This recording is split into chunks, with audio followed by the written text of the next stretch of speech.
Stratocoasters, hypercoasters, and the world's best wooden coaster? I'm Rollercoaster David, and this is Coasting Into Six Flags Great Adventure. So we're here today at Six Flags Great Adventure. Six Flags Great Adventure is a huge park located between Philadelphia and New York. It's currently home to 12 roller coasters, and a 13th is currently under construction. Six Flags Great Adventure is probably one of my favourite Six Flags parks out there. I think it's got probably the best coaster lineup of almost any park. It's got such a good combination of coasters. The most famous coaster they have is undoubtedly Dakar, the tallest roller coaster in the world. Dakar still holds the record for being the tallest roller coaster in the world and the second fastest. It also has the tallest drop tower currently in the world, Zumanjaro, which you might be able to see behind me. Zumanjaro was actually added to Dakar in 2014, but the world record height of the roller coaster itself has stood for nearly 15 years since it opened in 2005. To date, there's also only one coaster in the world that travels faster than Dakar, and the launch on it is really quite impressive. It only takes 3.5 seconds, and in that time you hit 128 miles an hour, which is pretty quick. After that, it takes you up 456 feet before an over 400 foot drop, and you're going to hit this big airtime hill.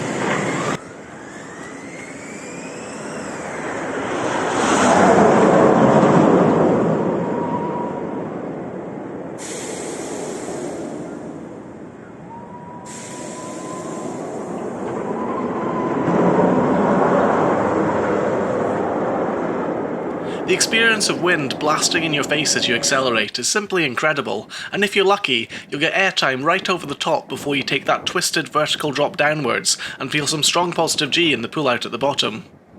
The hill at the end also gives you some decent floater air as the trims gradually slow you down. Dakar is truly an iconic coaster, and I do wonder whether its height record will ever be beaten. Prior to its construction, the world record seemed to be broken every couple of years, but to date, nothing has come even close to beating it. Although there are a couple of rides proposed, they've never really gotten off the drawing board. Dakar forms part of one of my favourite views at any park, which is this one looking out at both it and the phenomenal Toro wooden coaster. I've taken photos from this spot during pretty much every one of my visits to this park, and to me, seeing these amazing coasters together never gets old. It's pretty good when one park has both the world's tallest coaster and, in my opinion, the world's best wooden coaster. The setting of these two giant coasters next to this lake, to me, looks absolutely beautiful, and if you're lucky, you can also sometimes catch the park's runaway mine train in the same picture. Toro is my favourite ride at the park though, and it's probably the one I've ridden most. On one occasion, I managed to ride it 9 times in a row without having to leave my seat. Now that was a really fun morning. I remember the first time I rode it, going up that lift hill and looking over at that 76-degree drop, and wondering how on earth a wooden coaster can be that steep. It's really incredible. The drop is one of my favourites on any coaster too, especially when you ride near the back.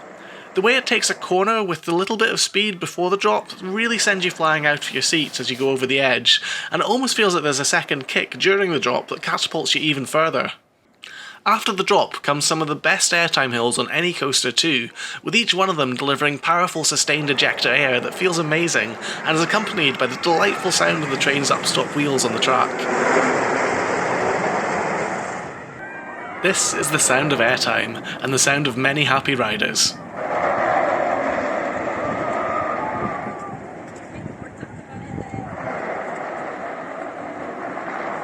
Toro is a pretty amazing wooden coaster. It's still my number one wooden coaster in the world. The first drop is just absolutely phenomenal. It just feels so incredibly steep, and the way you go to the top of the edge is just so fast.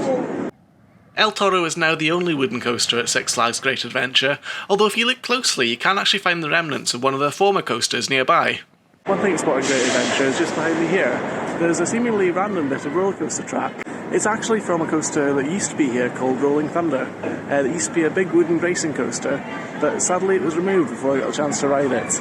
It was taken down in 2013, I believe. Somewhat hidden at the back of the park is a coaster that I think is really underrated, Bizarro. It's in a part of the park that isn't really near much else, and so it doesn't get a lot of people going past it, and with so many other great coasters at this park, it gets rather neglected. It's kind of a historic coaster too, as it was the first ever B&M floorless coaster, where you ride above the track and your legs dangle freely. It's great fun too, featuring some typical inversions you find on this kind of coaster, and I reckon if it was at a park with less impressive coaster lineup, it could probably be a headline attraction. It also has flamethrowers, which instantly make any ride much better. Another rather underrated coaster, which has a bit of a cult following, is Skull Mountain, an indoor coaster in the dark, which you really should ride the back seat of, as the first drop's got a surprising kick to it. Nearby to Skull Mountain is a Harley Quinn themed coaster with an impressively long train, and next to that, fittingly, is the Joker. These 4D free spin coasters seem to pop up at nearly every Six Flags park since the first one opened at Fiesta, Texas, and whilst they have their fans, I wouldn't really consider myself one of them.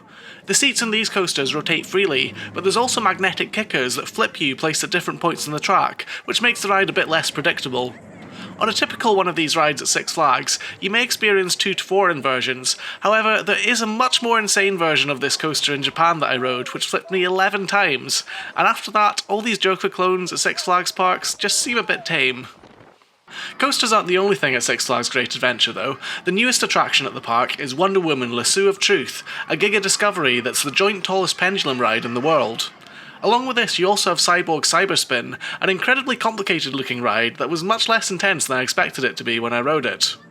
It's also worth mentioning that Six Flags Great Adventure has a 350-acre safari with an off-road adventure that takes you through it, and it's well worth doing.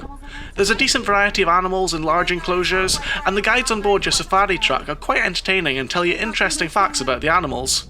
It does take quite a significant chunk of time out of your day though, so if you're short on time, you might need to give this one a miss.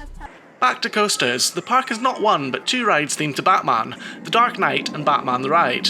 The Dark Knight is an indoor wild mouse coaster that's quite well themed for a Six Flags park, but the better of the 2 coasters by far is the B&M Invert Batman the Ride. This was the second installation of this ride after the original at Six Flags Great America, and I'm not sure if the park's done something different with their maintenance, but to me this seems like the most forceful version of the ride out there. The train absolutely hauls it around the track and has some really intense positive G that might make it a bit too much for some. On previous visits to the park, I've actually ridden this coaster backwards, as several years back they reversed the direction of the trains, making it even more intense in places. Right next to Batman is another great coaster, Nitro. This B&M hypercoaster is the second tallest in the park, and it's a fantastic ride. It starts getting you pumped up in the station, where it plays a remix of the Mortal Kombat theme song for some reason, then it takes you up a 230-foot lift hill, and the rest of the ride is just filled with airtime hills that give great sustained floater air. As well as airtime, there's a rather intense helix partway through the ride too, that mixes up the forces before you hit another run of floaty airtime hills. It's a great, very re-rideable ride, and it's a bit of a people eater too, as it regularly runs 3 trains. Wrapping up the coaster selection are Superman and Green Lantern, both of which are sat at the front of the car park. It's partly these coasters that give you a great sense of anticipation as you drive into the park, as for most of the drive to the park, the coasters are hidden behind trees. Once you arrive and enter the car park though, you see these 2 huge coasters, followed by the colossal Dakar and El Toro, and it's really quite breathtaking, especially if you've never seen coasters this size in person before. Superman is the same model of flying coaster as is found at Six Flags Great America and Six Flags Over Georgia, except with this one it's built mostly over flat ground. I'd have to say that Six Flags Over Georgia's version of the Superman ride behind me is a lot better. It's just got such better landscaping to it. This one's just over a flat field, whereas the Georgia one just has a lot more interesting terrain to go over. It's still a decent ride though, with that signature pretzel loop and swooping sections, but it could have been better. Green Lantern is the park's stand-up coaster, and is probably one of the better versions of this type of ride. It's certainly one of the largest and features a huge vertical loop, along with 4 other inversions. My most recent rides on this haven't been too headbangy, but you really do need to brace yourself properly in the restraints in order to enjoy this ride. In recent years, several stand-up coasters have been converted to floorless sit-down coasters, and I think if it wasn't for the park already having a floorless coaster, it would be a good idea to do this on this ride. My time at the park would continue after dark, as I was visiting during the final days of the park's Halloween Fright Fest, which started off with a bit of a bang. The time has come. Let the terror of Fright Fest begin! Some areas of the park did look quite atmospheric, but I think the park suffers a bit from having too many wide open spaces, which are hard to theme in a Halloween style. The haunts themselves weren't bad, with some good use of smoke machines in some areas, but in general they just weren't that detailed or well thought out compared to other places I'd visited. So although the rides at Six Flags Great Adventure are truly world class, I wouldn't say the haunts are quite up to the same level. Again, the atmosphere here is good but not outstanding. The scare zones just don't seem to have all that many people inside them, and just feel a little bit on the empty side. Maybe it's a bit different when they're a bit busier. This is the final day of the Scare Fest, so I'm not sure if there's going to be as many people here as there normally would be on a day. But just in general, there just doesn't seem to be that many actors there. I still think this is a fantastic park, and visiting Scarefest or any other time of the year is great, just purely on the coaster selection. But it would be great if they could just step the game up a little bit more for the Halloween event. Anyway, it's very cold here, as it has been at other parks at this time of night, so I'm probably going to be heading home soon after a few night rides on the absolutely magnificent El Toro. Those night rides were pretty epic, and I really do think that Six Flags Great Adventure is one of the best parks in the world. If you do visit, I'd maybe try and visit for more than one day, as there's so much to do in the park with safari as well, and a lot of the rides are worth doing multiple times. The next part of my trip would be heading north to Lake Compounce's Haunted Graveyard event to experience a haunt that lasted for an hour, and some night rides on their amazing wooden coaster Boulder Dash. That'll all be coming in the next episode, but for now, I've been Rollercoaster David, thanks so much for watching, and I'll see you again in another video very soon.